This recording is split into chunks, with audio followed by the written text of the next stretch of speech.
Mga guys, ito na nga yung itsura ng gitara ko. Medyo na, i-ano ko na siya.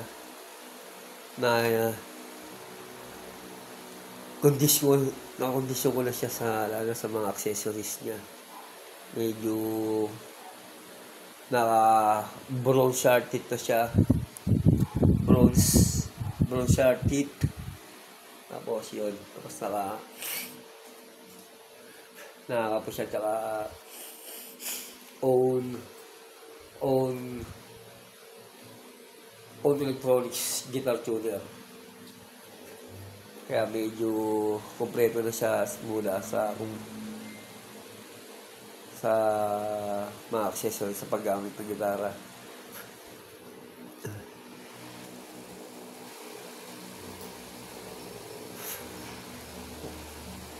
Yan ang forma niya ngayon.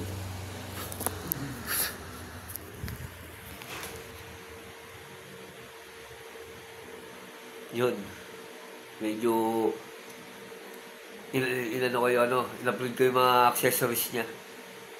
Nagdagdag ako ng mga accessories.